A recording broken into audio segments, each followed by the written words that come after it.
don't need a pistol.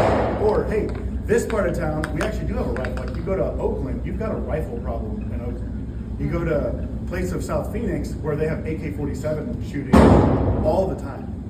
They have a rifle. But you can back up your recommendation off of actual statistics. And we all know at the end of the day, whatever your client, perception is reality. Police work, I believe in perception is reality as a cop. I mean, whatever people perceive of me is probably going to be true, and I need to change my behavior. But your client's perception is going to be reality. If they perceive that they've got a rifle threat, then let's talk about stopping that rifle problem. Now, after about 4 years of doing good business, Lieutenant Colonel Grossman asked if he can endorse our work and spread the word. He knew that I didn't like to ambulance chase or big marketing. But one of the things that he preached, preached is really the best term, because he is a psych professor from West Point and he's interviewed active killers, he knows that they've got 2 minutes. They say, we know we've got about 2 minutes before police get there. They're not very strong. They're typically bullied or they have some sort of mental health dilemma going on. So they can only carry so many bullets. They know that they've got to be concealed because cameras now, AI cameras have gotten so good. And even before, they have security driving around buildings, and as soon as they see them in the parking lot with a rifle, they get busted. That starts their clock. So they know they have to be concealed. You can only conceal so many bullets. And they want a high body count.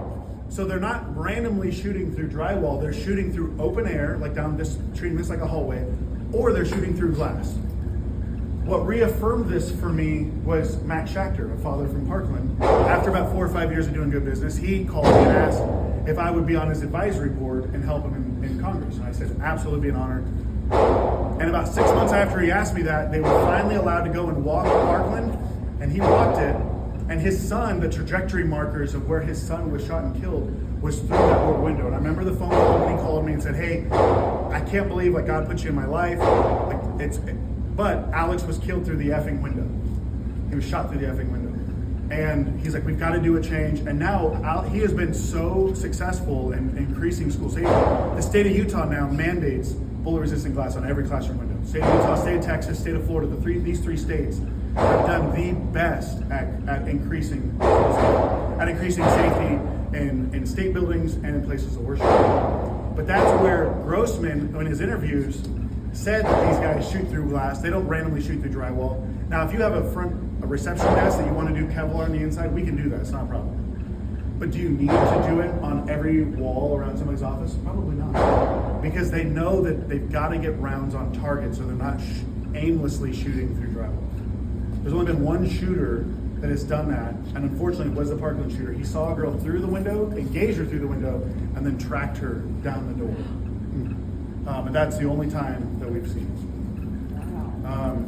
But those are, the reasons why I'm recommending and why I develop the products I develop is because of the people that have come to me and said, hey, we like what you're doing. We like that you're not, preying on people's fears. You do demos, holistically. When somebody has a threat, they Google us, they find us, and they ask us to do a demo. That's typically how I get introduced. And now, after being involved, and the other person that asked us to join their team as partners, Michelle Gay, a mom from Sandy Hook. She lost a 3-year-old daughter at Sandy Hook.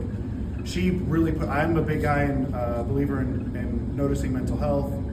And her main mission is mental health. And how can we, just like fire alarm, fires were really deadly, but we haven't had deadly fires since the 50s because we have all this fire code. So, but when you think about the fire alarms and how we do fire drills, you don't just say, run, fire, you're gonna die in a fiery death to a 4-year-old. You have a childlike way of saying, hey, this is why we do fire drills. So that's what Michelle has developed. She's developed curriculum to help with creating a more approachable way for active shooters. Unfortunately, I always thought the active shooters things, people would say, this is just so sad we have to have this. And I didn't really have an answer until I went to Denmark and I went to the Viking Museum.